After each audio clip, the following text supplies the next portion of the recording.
एक बार फिर दोस्तों गलवान जैसी घटना दोहराई गई है और ये घटना दोस्तों भारत के साथ नहीं बल्कि चाइना ने फिलीपीन की नौसेना के साथ किया है। और फिलीपीन की नौसेना के साथ कुछ ऐसा किया है जो कि वाकई में दोस्तों ये बताता है कि चाइना की सेना कितनी निर्दयी है और किस तरीके से वो किसी पर भी हमला कर सकती है। यही नहीं दोस्तों, मैं आपको एक चीज़ और बताना चाहूँगा कि फिलीपीन ने जब से ब्रह्मोस मिसाइल भारत से लिए तब से वो चाइना की आंखों में खटक रहा है और आए दिन वो उससे पंगे लेता रहता है।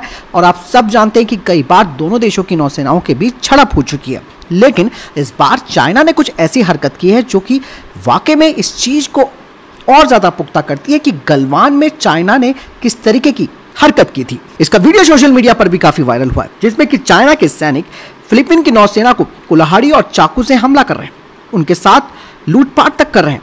हालांकि फिलीपीन की सेना ने भी दोस्तों चाइना को उसी की भाषा में जवाब दिया और साफ तौर पर इसे समुद्री लूट कहा है।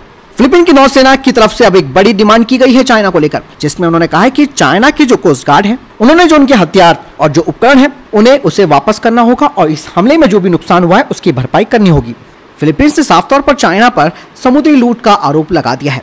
ये घटना घटी कैसे, इस बारे में भी हमें जानकारी होना जरूरी है। दरअसल दोस्तों बात ये हुई है कि एक मोटर बोट पर चाइना के जो तटरक्षक बल हैं उन्होंने फिलीपीन की नौसेना की जो दो नौकाएं थी उन पर बार बार टक्कर मारी और बकायदा उन पर अपनी नाव चढ़ा दी। ऐसे में जब दोनों देशों के बीच विवाद बढ़ा तो फिलीपीन की नौसेना के कर्मियों ने अपनी नाव को रोका। हालांकि इस क्षेत्र में चाइना अपना दावा ठोकता है। चीनी सैनिकों ने फिर उसके बाद जबरदस्ती उनकी नाव पर टक्कर मारनी शुरू करी और फिर हथियार लहराते हुए उनकी बोट पर वो चढ़ गए। और यही नहीं दोस्तों, इन चीनियों ने उनकी नौकाओं को भी जब्त किया और साथ ही साथ उनके सैनिकों पर हमला किया और भी धारदार हथियारों से। कई सारे उपकरण दोस्तों चाइना के सैनिक लूट कर ले गए हैं, जिसमें कि 8 M4 राइफलें शामिल हैं। ऐसे में फिलीपीन अब बहुत गुस्से में आ चुका है। फिलीपीन ने साफ तौर पर कहा है कि इस घटना को हम भूल नहीं सकते हैं, ये पूरी तरीके से लूट की घटना है। इन्होंने हमारे सैनिकों पर चाकुओं से हमला किया, हमारे हथियार लूट कर ले गए। और इस चीज से दोस्तों आप अंदाजा लगाइए कि जब गलवान में हिंसा हुई होगी तब इन चाइनीज ने कैसे अपनी तैयारी के साथ हमारे सैनिकों पर हमला किया होगा।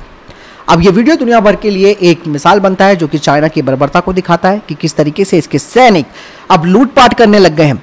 फिलीपीन जैसा देश दोस्तों अब चाइना से नहीं डरता, तो ऐसे में आप अंदाजा लगाइए कि चाइना भारत से भिड़ने की कोशिश कर रहा है। बहुत चीज़ें हैं जो कि ज़मीनी स्तर पर देखनी बाकी हैं और इतना तो है कि चाइना के सैनिक अब लूटपाट करने पर उतर आए।